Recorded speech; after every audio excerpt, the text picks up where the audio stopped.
No limit where we living. Yo, welcome to the No Limit Podcast, also known as the For the First Time No Rhyme Cast. Wait, that kind of rhymes, so I guess we got to save the first time no rhyme for another time. And today we have a very special guest, a man who I met surprisingly anymore in 2023. I met him in real life, out in the streets, out in the real world. This is Matt Laslo, DC reporter, who I met at what bar did we meet at? I don't know the name of the fucking bar, but I know it was me escaping the fucking CPAC, the Conservative Political Action Committee. Whatever. I'm not sure the name of the bar either. One thing I remember about it is that I asked for an espresso martini, and the girl was very rude about telling me they didn't have it. She was like, "Whoa, this is an Irish craft beer bar. We do not have espresso martini." What were you drinking? You were drinking a mixed drink that day. Dude, vodka tonic. Or, pardon me, Tito and tonic. You like Tito's? It's better than all the other vodkas that I don't like. Yeah. So you touched on it. We met at the Conservative Political Action Committee. Not literally there. That was at the Gaylord Convention Center, right down the street from where I stayed at the West End. I was there on a little vacation. Me and my girlfriend, who you met, Maeve, she was there at the bar too. And she you were there. If anyone out there's been wondering, she exists. And you were there covering the event. So talk a little bit about that event. Talk about that event? Oh, what? There, I got called scumbag. Would you say media? Would you say you're on the more liberal side of media?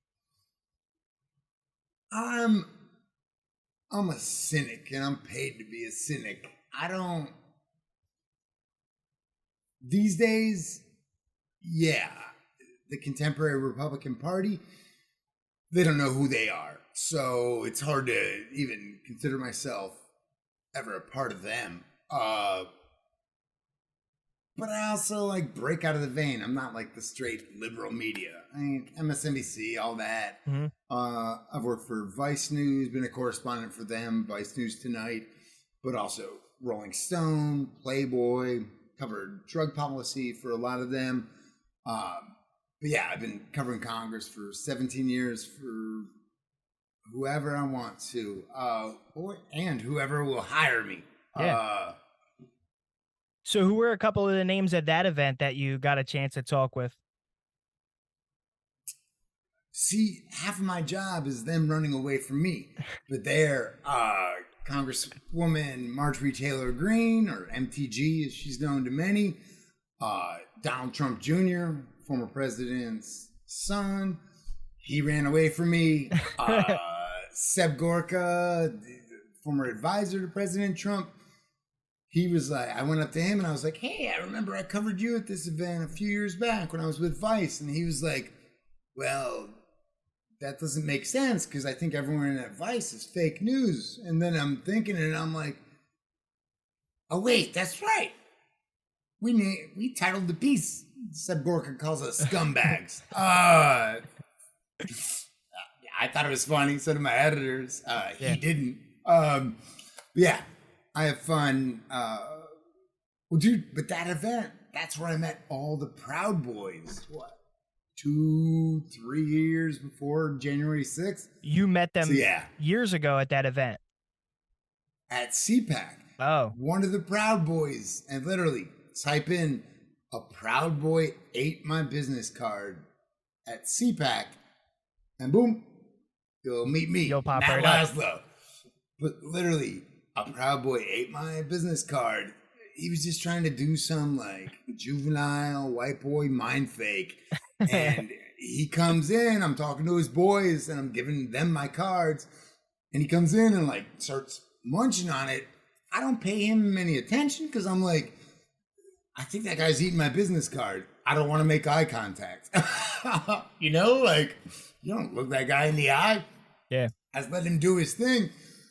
Then talk to his boys for another 30-40 minutes. And at the end, the guy was like, hey, can I get another business card? And I was like, did you eat my first one? And he goes, yeah.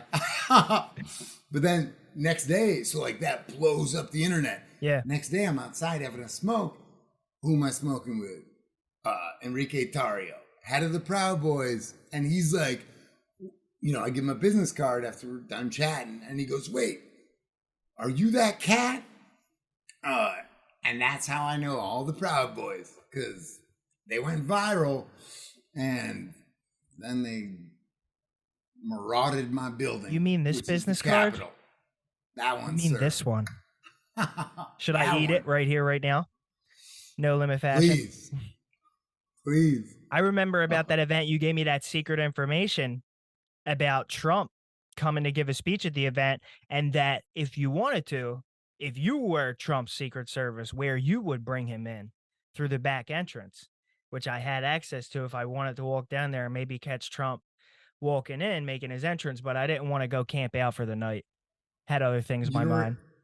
You know where he ended up going the next day? Where? Through that entrance I described. Yeah, and through the back one. And I couldn't even get in through it. I was just like, nah.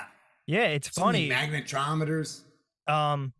See, they may have had a bunch of security set up out there, but I remember the hotel I stayed at, the Westin, had a door that exited right to that walkway where you could walk all the way down as far as the Gaylord and make it to that entrance. But they probably had a bunch of security there. That night, Saturday night, I knew, confirmed to me that Trump was there because there was a high security presence right outside of the hotel and police barricades and stuff like that. So you knew somebody important of high status was around. Wait, did you just call that man important? I thought he was an unelected vagabond from some golf course in Florida. Social media celebrity, we could call him. There you go. Oh, fair. Yeah. The other night, you actually sent me a picture from something you were at, Biden giving a speech. What was that? Wait, what was that? Springsteen was there. Oh, whoa, that's right. I had to be all up in the White House for it was like Humanities Awards, National Humanities Awards, and then National Arts Awards. Wait, you talking about Springsteen? Sure. Springsteen, he matters. Gladys Knight was up in there. Julia Louis-Dreyfus. I'm still like, Gladys Knight.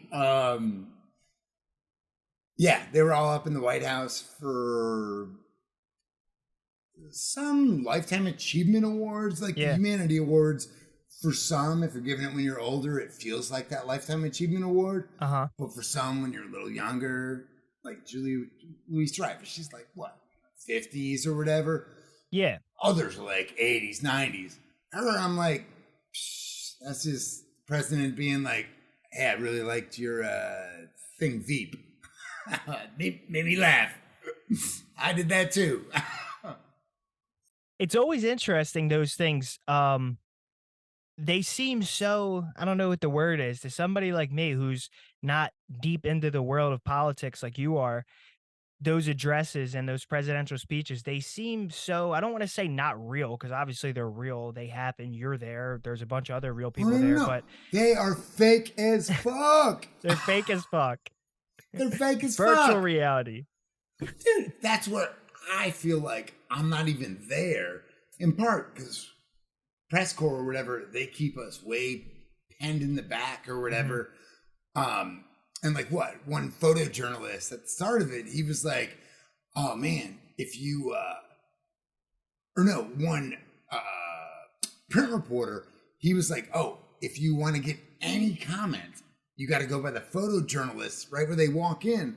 And he's like, there's a reason they bring the photojournalists in first. So they literally, when we're in back of the White House, like in a nasty little holding pen, where I have pet former President Obama's dogs, the two softest dogs I've ever pet in my life, I met in that little holding pen alley.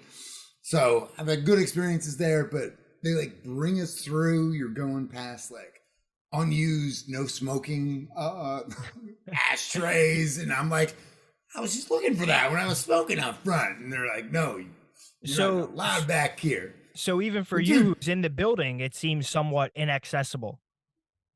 Oh, dude, and that's the thing. They just bring you through this maze, and then they bring you there, and you're tucked way in the back. Like, there's no love for the press corps.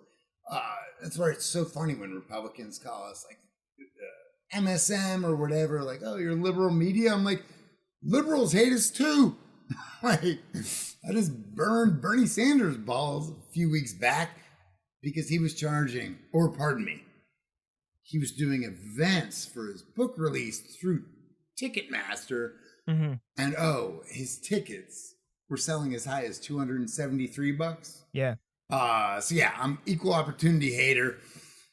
It would have probably been more fun to be in Bernie Sanders' White House than Joe almost dead Biden's White House. Yeah. But Sanders is older than him, right? They're all old. But he's got a little more energy. Bernie's definitely got a little more energy, no matter how much he's got on him in age. Dude, he's probably also done better drugs. That's true. Like Biden's a teetotaler. No. I think teetotaler, we don't know if he's never done shrooms. I think he might have been straight edge. He strikes me as a straight edge guy. Oh, 1,000%. And that's what he claims. Those pants he was wearing in that picture you sent me, that was straight. Wait, one more time? In that picture you sent me, the pants he was wearing, they were straight. He got a fresh iron before that speech. That's what he does, man. He's got people sitting there all day long, 24/7, waiting to iron his pants. Yep. Just trying to get him ready for that 5 minutes. They need him to just stand up, speak coherently. And most times he still can't figure it out. Right? Dude, fun thing about where they keep the press corps, the entire press area, that's on top of where JFK had his swimming pool. And he was in office. So that's where Marilyn Monroe and the secret underground tunnels, right? Right? Shout out, first of all, we're having an episode of the No Limit podcast this week without Anybol. Anybol is the co-host. He's away. He's in Texas. And I know that he would absolutely love to speak about JFK and the hidden tunnels. That's his avenue. He would have loved that. So just shout out to him. We're missing him this week. Let me know when he's back. Yeah, he'll be back. I got time. Listen, maybe I one cover day, Congress. both They of don't us do shit. We'll drive down to DC. We'll do a live pod. We've done crazier stuff before. Dude, do it in the Capitol with me. Wow, a podcast from the Game Capitol. on. That is no limit. Game on. That is absolutely no limit. So, who do you remember in that Biden speech to the right of Springsteen, there was a guy, I can show you the picture if you're not going to recall. He was wearing a crazy outfit. I'm going to actually find the picture because he was in such a good Was that one of the Native American No, I'm not leaders? sure. This guy. That was one of the Native American leaders. Really? He looks pretty white. Bro, I was there covering that event for National Native News, which is one of my longest serving clients. So, I got my own bureau on the Hill, which is where in the past I've been the correspondent for WHYY in Philly. Philly's NPR. Mm-hmm. Covered Congress for local NPR stations across the U.S. One of them is this group, National Native News, which out on the West Coast, it's literally listened to by tens of millions of folks. And one of their programs actually was winning an award for the event. Native Voices, their PBS series or whatever. But then got to cover it. And that's why I'm terrible. I cover so many events. They start to get confused up. They start to get jumbled up. But I'm like, who was this person? It was Henrietta Mann. Oh, there it is. For everybody who was waiting. You remember that name, right? Yeah. Well, dude, so the event also Vera Wang honored. Now you're name dropping. Dude, but that's the thing. Colson Whitehead, who I did not know until covering this event, that he's one of just 4 people of all time to win the Pulitzer twice. Mm. And so, like, once you hear that, that's when these events become really cool. And, like, I'm a professor at a few schools, been covering Congress 17 years. You know, I've read a biography on every And US refresh president. me on the Pulitzer again. What is that award for? Well, so he won his Pulitzer. You can win it for a handful of different things. His was for literature, you know, and him just like telling some just straight up American stories. He's a Black American, and this is where I'm like, I'm from Chicago. I'm like, I don't like when we're like, oh, you told this Asian American story, this white American story, Black American. Like, he told straight up American stories. Won Pulitzer twice for his storytelling. But I was there with National Native News covering Henrietta Mann. Just a baller. Like, the only reason that UPenn, where I teach, Johns Hopkins, etc., the only reason all these schools have Native American studies is because of her. And she taught at Harvard. She taught at another Ivy Leaguer, but she ended at University of Bozeman, Montana. She just had a heart with the people. Yeah, so that's what I love about being in DC, because there's a lot of things to hate about this town. But it's stuff like that where I just get to learn some dope history as I go. And you said you were born in Chicago? From Chicago, come from 4 generations of landscapers. And actually, when I was living out there in Philly, I was studying at Eastern University out on the main line. What year did you come over to Philly? I was in Philly more than 2 decades ago. But all I know is it would have overlapped with the Live 8 concert there, where I covered it for the Metro, that free daily they pass out there. Will Smith was brought out on a throne, carried by 4 big dudes, and he was there with DJ Jazzy Jeff. I mean, he's the Fresh Prince. He deserves that type of entrance. Dude, and they kicked off Live 8. Live 8 ends. I'm there on the steps of the Philly Art Museum, probably 4 or 5 people away from Stevie Wonder. Cut my teeth in Philly. That is a music town. You cut your teeth with the journalism in Philly too, right? That's what I'm saying. I was covering that event. Okay. Hancock. I thought you were saying you were just there because I know you're a big music guy too. Dude, no. I interviewed Citizen Cope. Cursed me out when I was a Philly reporter. He was drunk as shit. I got pissed at his A&R guy because the guy's like, he's just an artist. And I'm like, no, your boy's drunk.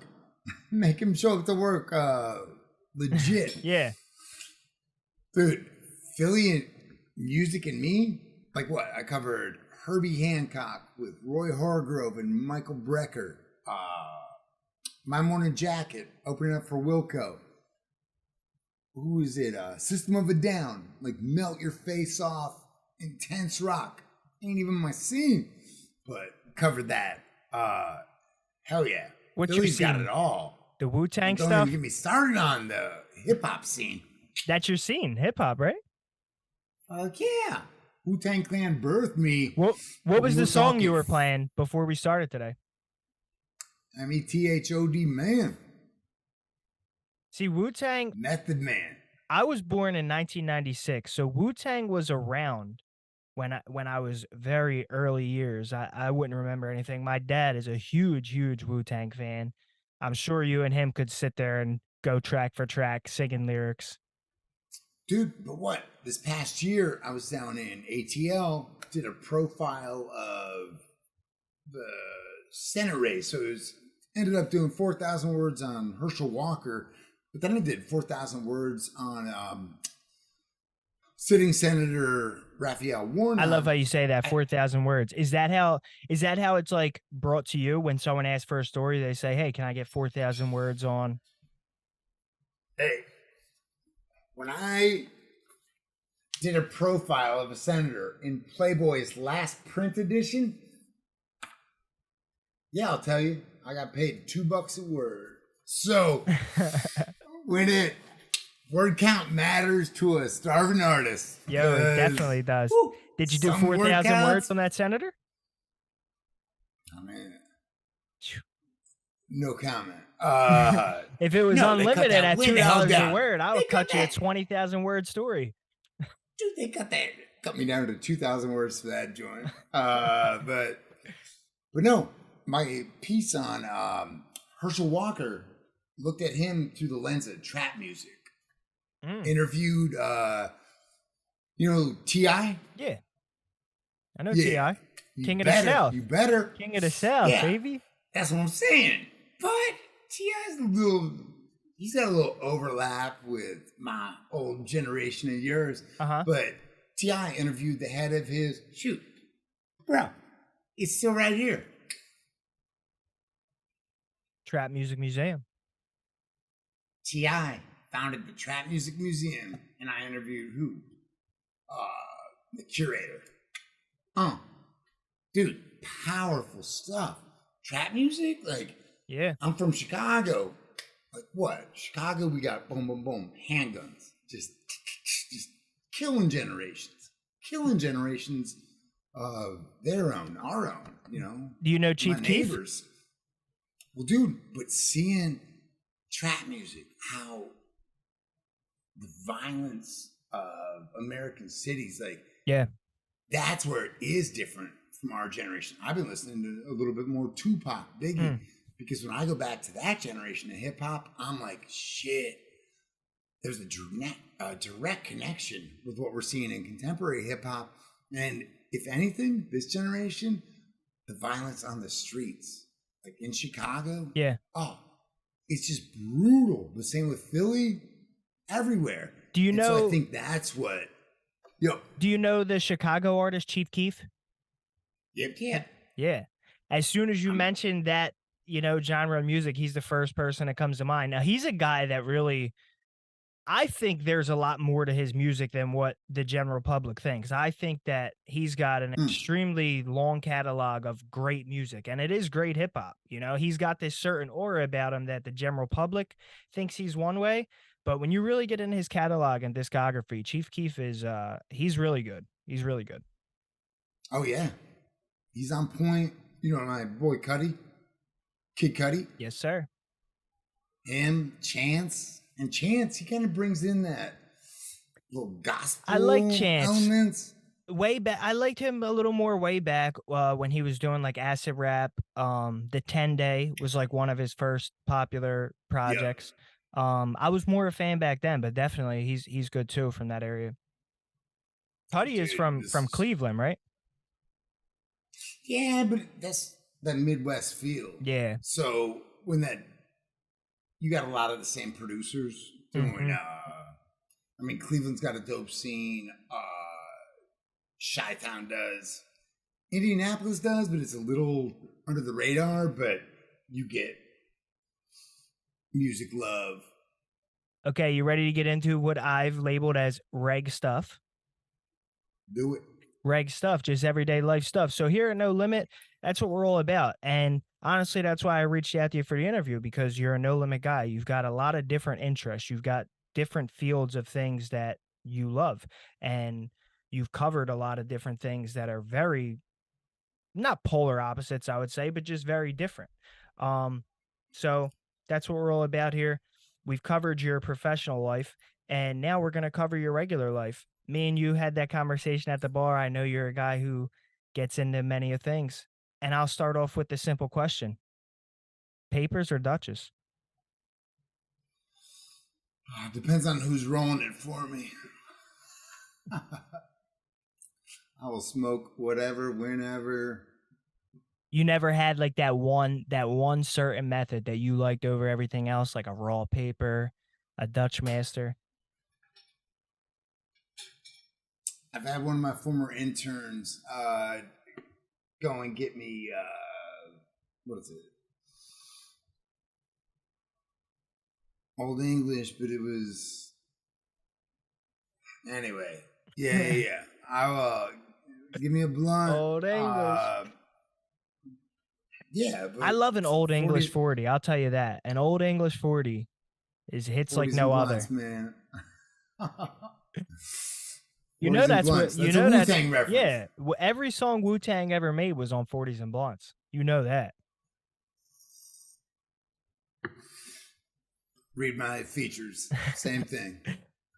I've been trained by the best. Everything you've ever written. $2 a word. What? See that W? Oh It's yeah. my workstation. It's like the bat signal up there. Wu-Tang's everywhere. No, that's my it. bat It's signal. really interesting though that you say before every interview and every lecture that you blast that Wu Tang. It kind of gets you into the mode. Fuck yeah. Yeah. Dude, I'm from Chicago. I do not feel like I fit in at the United States Capitol. I used to listen to that song when I first got here 17 years ago. Every morning I would listen to that. What? Damn, it feels good to be a gangster. You know, that just literally in the shower, I just like, I can do this. I can do this. Yeah. My answer on the Papers of Duchess question though, and I really would recommend if you are a smoker, try out a Dutch Master. I'm not sure if they had them in DC because I did go to a store to try to buy one. They didn't have them. That was only one store though. They might have them. Maybe there's tobacco shops. A Dutch Master Palma. The front, the picture. Maybe I have a pack or something to show you. Yeah, here. Wait, who did I get? What is it? Zigzag? Oh yeah, that's a zigzag, and that's a Zigzag sent me. Zigzag sent me all this shit. I told you I covered drug policy for Playboy, Vice. Right here. This is what you need to look for. These 4 guys right here. Dude, again, my motto is if you send it to me for free. So if any Philly companies are listening, send me your stuff and boom, I will rep it on this podcast or any other. Okay, next question. Another drug-related question. LSD or shrooms?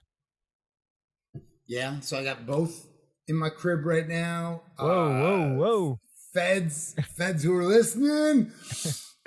Well, so I guess only in DC, or it's only psilocybin that's legal here. The LSD wasn't me. I love them both at different times. If you had to choose, like, bet one better than the other, you can only go the rest of your life with one or the other. Yeah.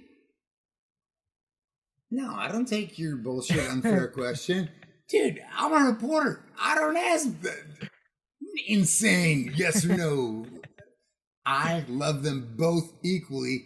Yes, I do more shrooms than I, like what? Right here on my desk. I tried. So, the micro.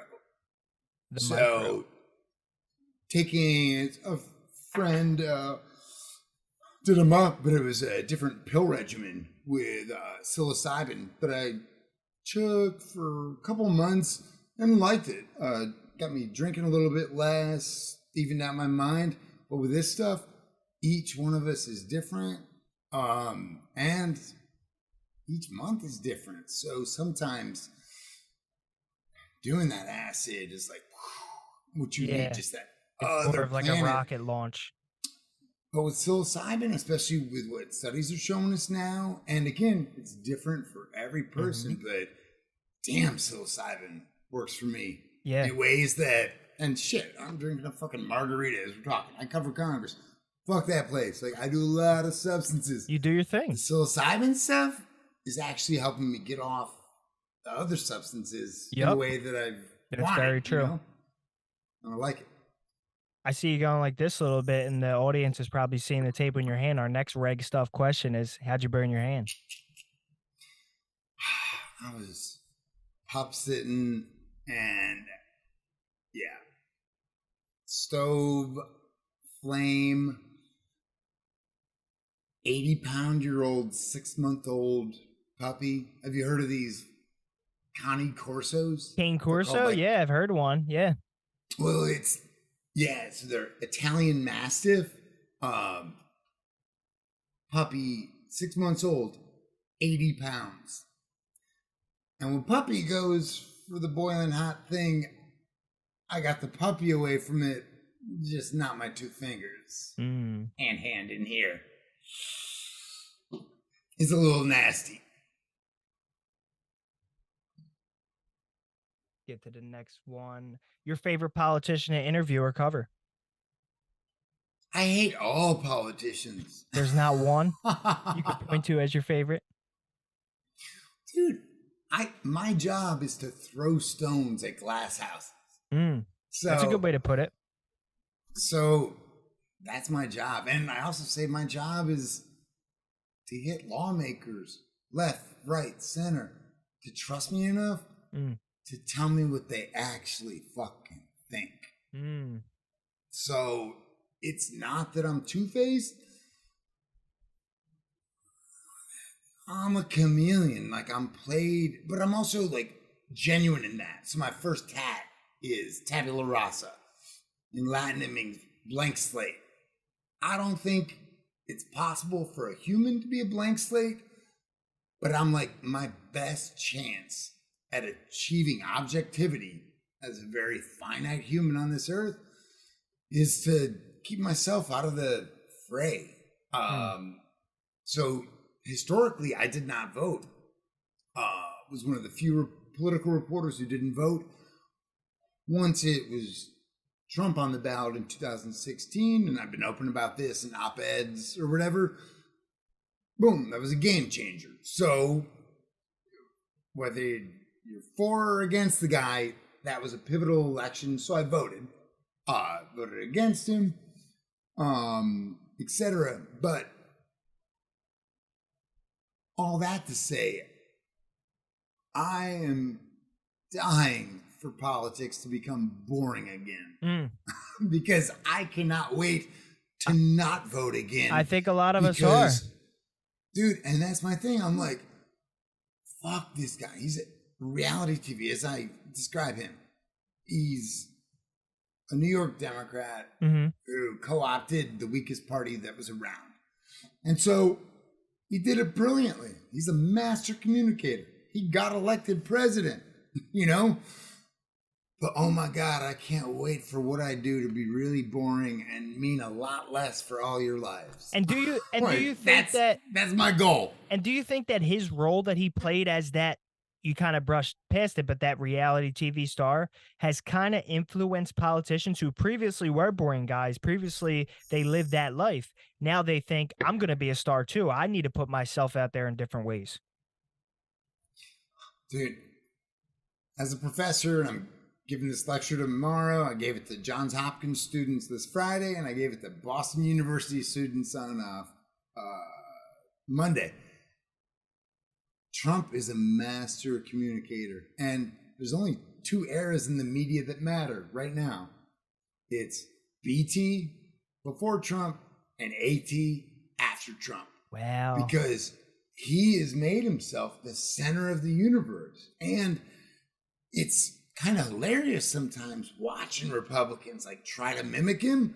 And then it's even more hilarious watching Dems try to mimic him. It's like, and I still have more questions than answers, which is why I'm watching it in real time. But I don't think you can mimic what Trump is and what he did. Everyone's trying, you know, left, right, and center. I think we're at a really pivotal moment. And even the last election was super intriguing because Republicans, boom, recaptured the House by a very slim margin. Also, the American people in a lot of key spots, like Pennsylvania, said nope to some of the stuff that dealt with the elections, you know, and how elections are run in America. So a lot of the Secretary of States and stuff like that, really pivotal jobs, boom. The American people said, no, we don't want to mess around with that. But then they still said, nope, we don't like Democrats. Like, we want to check on Biden, you know? And so that's where there's a beauty in the American system, which is the founders wanted us to have chaos. Like the dysfunction in a lot of us, like, especially in the media, what we call gridlock, that's the Constitution working. You know, and so Republicans captured the House. Boom. Donald Trump wasn't able to get the levers of the next election. Like, it ain't. And he's also going to have to run against other Republican candidates too before he can even get the party nod, right? My other thing on that is America demand more. You all just gave a lot of either money or blood, sweat, and energy to the last election. Demand out of the people who were elected to give you at least 1 year of legislating. 2024 is next year. 2022 was last year. Demand out of your people, left, right, and center, that they do something for you. You know, if I buy a TV and I get home and it doesn't work, I'm taking it back. What are you going to do, you know? I swear, I'm such a type of guy. I could run into that scenario and I would just be like, fuck it, keep the TV.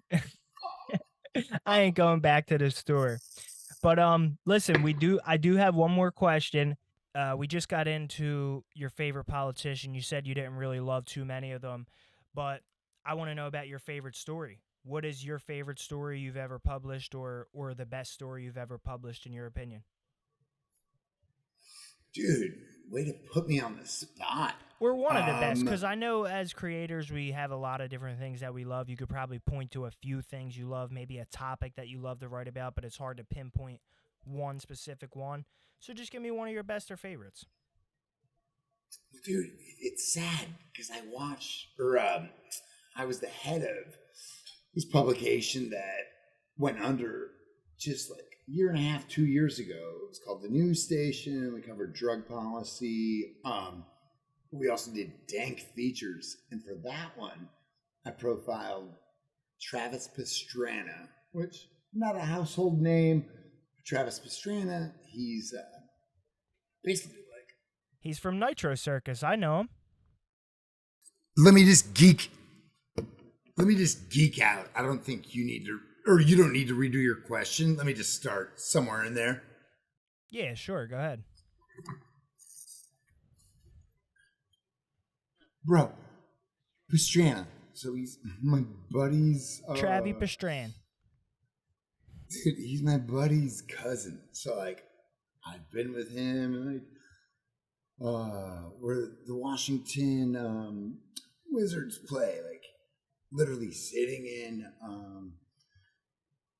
the locker room with him.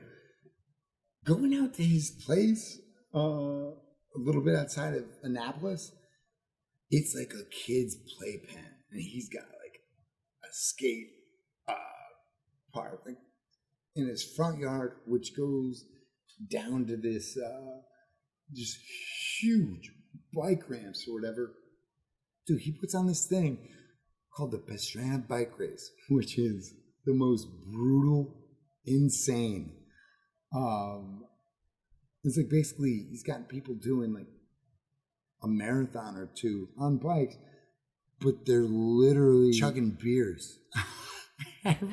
Every time they get back to his place, he's got the world's best athletes, and they gotta do a beer bong, or actually 3 beer bongs before they get back out. Oh, it's insane. He's got the best athletes in the world puking. Like, yeah. You wrote a story on that. Yep, and it's since died. I need to, like, one of my interns retype it. But that website's gone. But yeah, that's one of my favorite stories ever. And Did you ever watch his show? Did you ever watch his show, Nitro Circus? Yeah, I've lived it at his house. Travis Pastrana, you've lived at his house? No, I'm saying I've lived it at his house with events like this. Dude, to cover the event. Yeah. But wait, the Nitro Circus, I see it on Instagram and all that. What's that show on? What channel? MTV.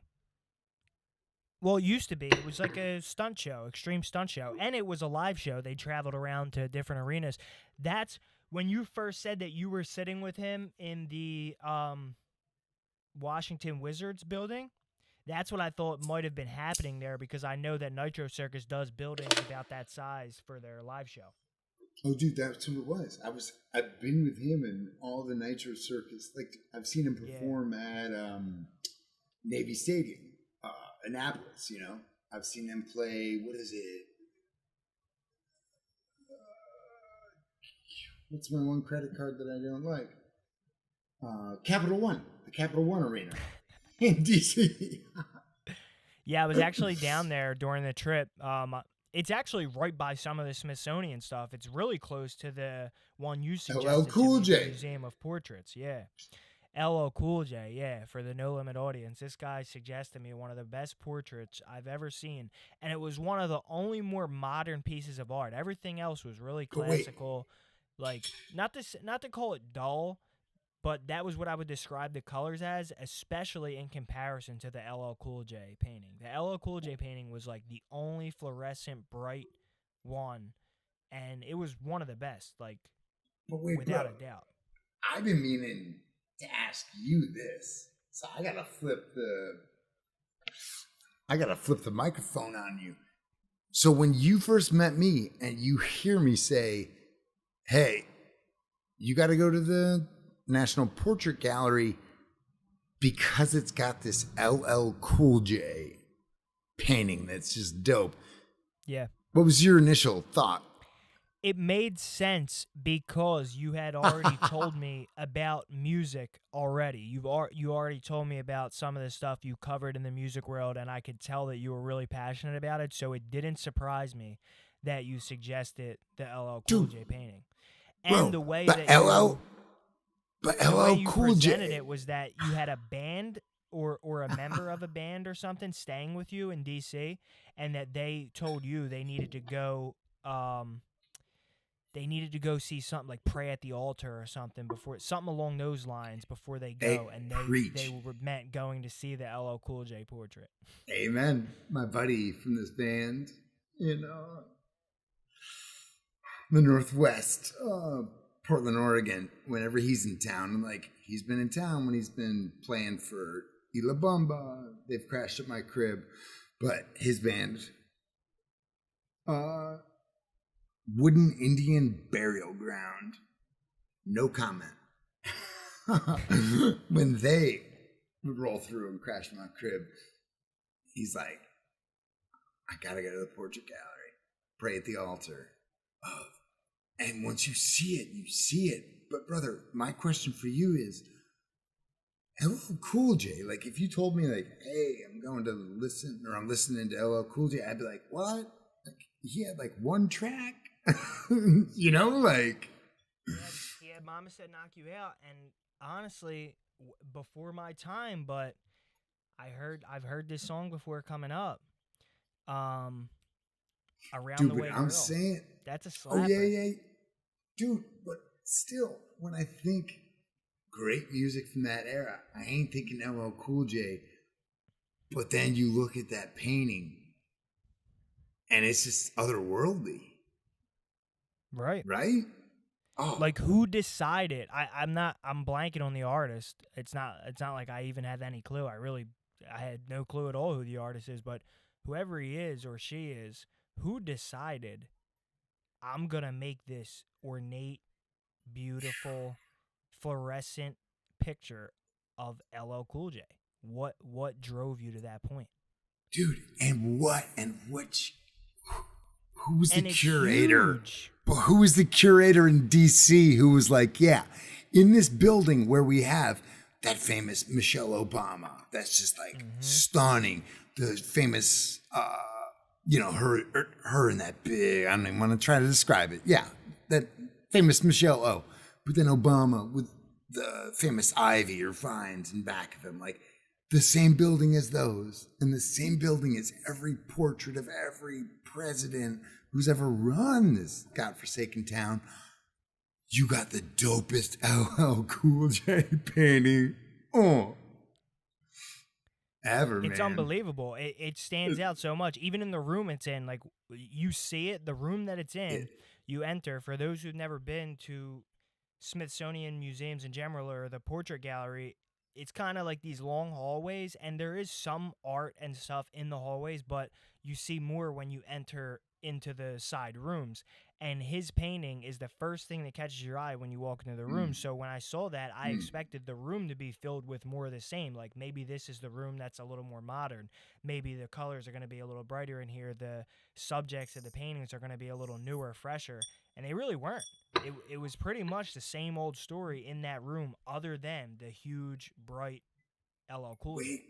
Wait, but brother, I just remembered it because I'm looking it up. Literally nowadays, when you turn to the left of the LL Cool J, you get Michelle O. Oh, Michelle she's right there Obama. to the left. She's right there to the left. But dude, you don't remember it because you're going from one world to another. Like, it's just otherworldly. Hey, everyone. That painting, like when I look at it, I feel like you could jump through it and you would end up in another dimension. Amen. Wait, like some Chronicles is that of on Narnia type shit? But is that on shrooms or on acid? I don't know. That's another thing about the painting. Like when you look at it, you kind of feel like you might be on either of those, even if you're not. Dude, that's what I'm saying. Come to town. I give good tours of the Capitol, and I give good recs on museums. That's what I love about DC. So for years I've been saying I survived DC politics by embracing DC's band scene. And that's where there's this beauty to DC that's hiding just underneath the surface. But you ask that question, you go down that alley, hit that speakeasy, whatever. We've got a cool city. Yeah, drowned out by a bunch of fucking lying ass bitches. And that's me talking about the men. Don't get me started on the women, except I'm not allowed to talk about them. You can't talk about the Nancy Pelosi's of the world? Oh, I do. They speak for themselves.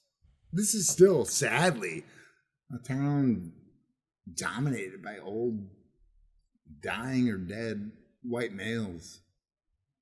The changing of the guard has been afoot, but I think everything's going to get a lot more sane. Even nothing's going to be healed. But women are just better fighters than us dudes. You just said such a good line. What did you say a few minutes ago? You survived DC politics by embracing the DC music scene? Embracing DC's band scene. Yep. That was such a good line. I was going to ask you if you got anything to ride us out on, but I feel like that was the one right there. That's you in a nutshell. You know it, my man. But if you got anything else to say, anything else you want to let the No Limit audience know before we get out of here, the floor is yours. Yeah. Please let me know if I need to fix any of these tracks, because you had my full time, and only thing that fumbled on this was me.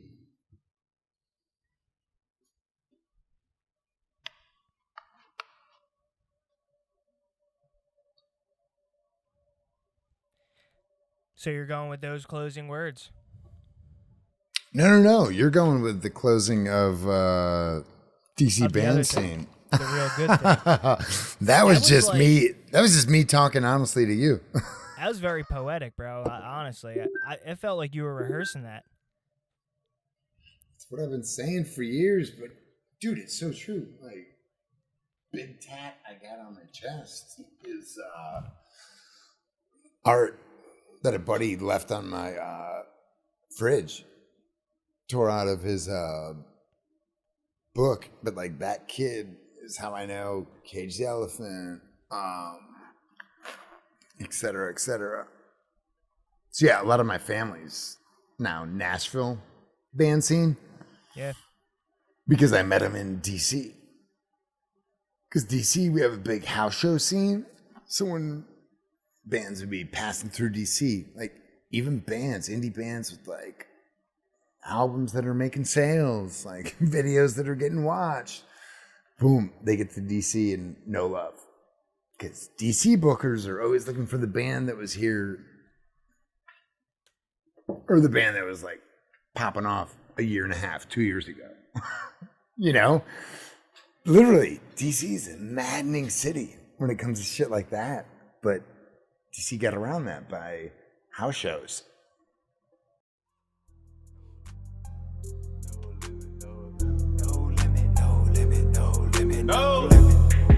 It's a no limit world we live in.